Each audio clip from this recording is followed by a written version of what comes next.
Voulez-vous développer votre connaissance de la Bible, enrichir votre foi et approfondir votre relation avec Dieu? Accédez à des ressources captivantes en bénéficiant des formations en ligne de Libre Accès Academy. Libre Accès Academy vous propose un parcours de théologie pratique, une école de formation de disciples et une introduction à la prophétie biblique. Mais Libre Accès Academy, c'est bien plus encore. Découvrez des trésors d'édification spirituelle inestimables en vous rendant sur notre page d'information.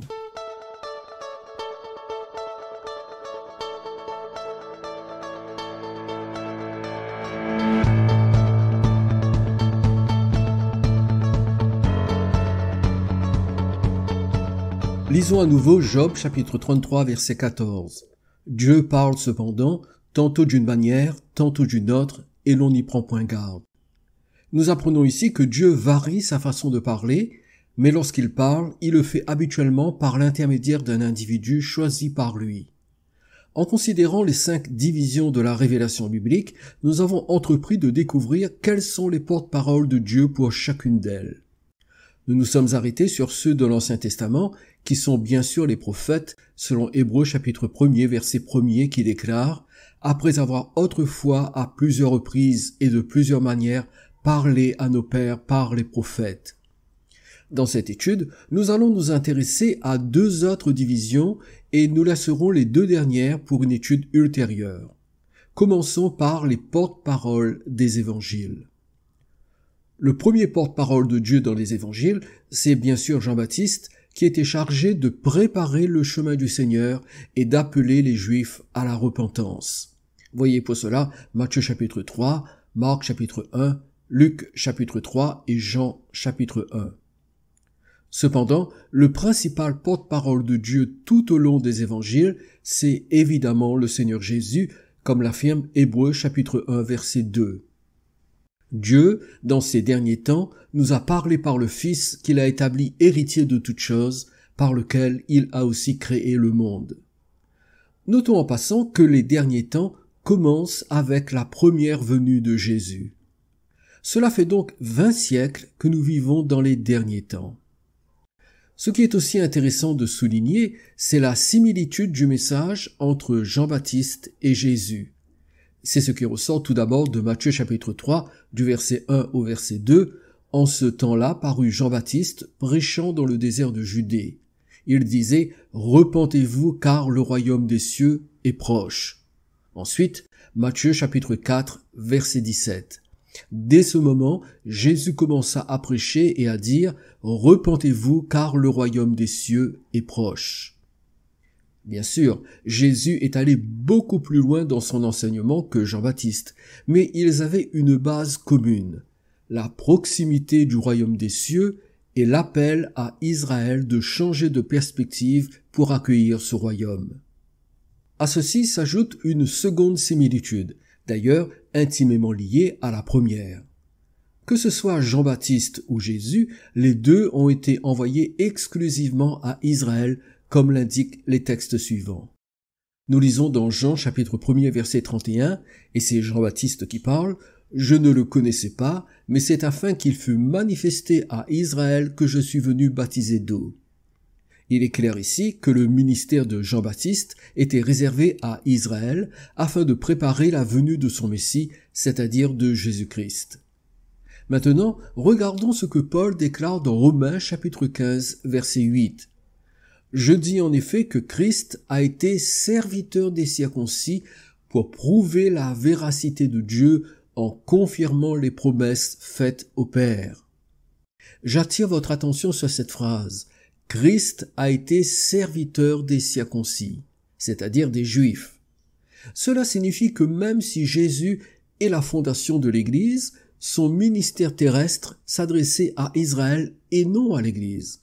Son rôle fut de confirmer les promesses faites au Père, c'est-à-dire les patriarches qui sont à l'origine de la nation d'Israël, ainsi que les prophètes qui ont révélé le programme de Dieu pour le peuple élu. Même s'il est utile de comprendre les paroles de Jésus, il est important de savoir que ce qu'il a enseigné et prophétisé concerne principalement Israël et l'instauration du royaume des cieux sur terre. C'est un point à ne pas oublier lorsque nous lisons les évangiles, car nous avons tendance à les considérer comme des livres dans lesquels Jésus s'adresse aux chrétiens. La vérité est que tout ce qu'il a dit, il l'a dit aux Juifs d'Israël. Maintenant, faisons un saut dans le temps en nous projetant très loin dans le futur, un futur que nous ne connaîtrons probablement pas. C'est ce qui nous amène au porte-parole de la préparation, tribulation et millénium. Voilà 3 mots que nous devrions comprendre. Pour vous les expliquer, je ferai allusion à certains concepts sur lesquels je reviendrai en détail plus tard. Je ne vais pas les développer aujourd'hui, donc soyez patients. Après que le corps de Christ aura été enlevé de la terre et emmené au ciel, Dieu reprendra là où il s'est arrêté quand Israël a été mis de côté selon Actes chapitre 28, verset 28. Sachez donc que ce salut de Dieu a été envoyé aux païens et qu'ils l'écouteront. Donc, un certain programme a été suspendu et reprendra dans le futur, et lorsque ce sera le cas, 3 choses se produiront. Tout d'abord, il y aura la période de la préparation et de la tribulation. De quoi s'agit-il? La préparation est en rapport avec la prochaine venue du royaume des cieux, comme cela avait été annoncé dans les évangiles et les premiers chapitres des Actes des Apôtres. Cela signifie que lorsque Dieu recommencera à traiter avec Israël en tant que peuple témoin, il y aura un temps de préparation en vue de l'instauration du royaume. Les instructions pour cette préparation se trouvent dans les 9 livres allant de la lettre aux Hébreux à l'Apocalypse, livres qui joueront un rôle important après l'enlèvement de l'Église. Ensuite viendra la tribulation, période pendant laquelle Dieu utilisera des porte-paroles particuliers. Qui sont-ils? Tout d'abord, il est clair que les 2 témoins mentionnés dans le livre de l'Apocalypse en feront partie. Toute personne qui voudra connaître les directives de Dieu devra écouter les 2 témoins qui donneront les messages de Dieu pour cette période, selon Apocalypse chapitre 11 verset 3. Je donnerai à mes 2 témoins le pouvoir de prophétiser, revêtus de sacs pendant 1260 jours.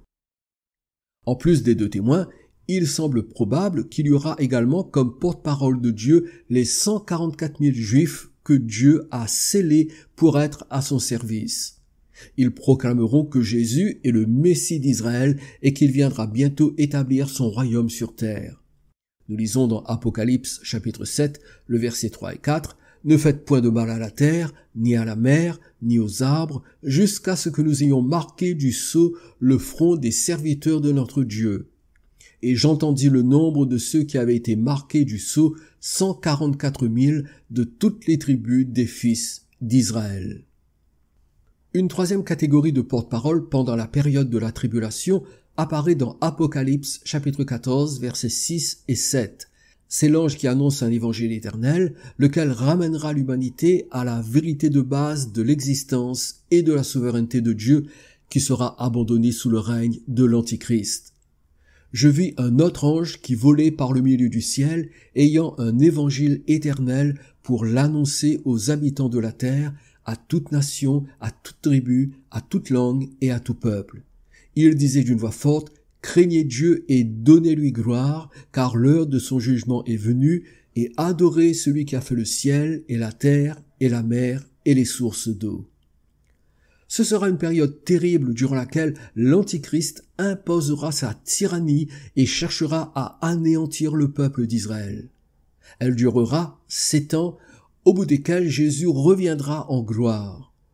Le retour du Seigneur mettra fin à la tribulation et commencera alors le millénium, c'est-à-dire l'instauration du règne de Christ pendant 1000 ans. L'identité du porte-parole de Dieu pendant cette période ne fait aucun doute. Ce sera le Seigneur Jésus lui-même pendant son règne littéral, physique et visible de 1000 ans sur toute la terre à partir de Jérusalem. C'est ce qui apparaît dans Apocalypse chapitre 19 dans les versets 15 et 16. De sa bouche sortait une épée aiguë pour frapper les nations. Il les pètera avec une verge de fer et il foulera la cuve du vin de l'ardente colère du Dieu Tout-Puissant. Il avait sur son vêtement et sur sa cuisse un nom écrit, Roi des rois et Seigneur des seigneurs. Le chapitre 20 de l'Apocalypse parle du règne de 1000 ans de Jésus sur terre. Ceux qui vivront pendant le millénium ont intérêt à l'écouter. Il régnera avec une verge de fer en tant que roi qui connaît toutes les pensées, toutes les actions et tous les secrets. Il n'y aura plus d'excuses pour ne pas suivre les directives du roi Jésus. La méthode de communication des messages de Dieu à l'homme par l'intermédiaire d'un porte-parole étant clairement établie, nous mettrons bientôt l'accent sur le livre des Actes et sur l'âge de l'Église. Cela nous permettra de déterminer exactement qui Dieu a désigné comme notre porte-parole et nous pourrons ainsi reconnaître quelles sont les directives particulières de Dieu que nous devons suivre. C'est ce que nous verrons dans la prochaine étude. Que le Seigneur vous comble de sa grâce. Je vous dis à bientôt.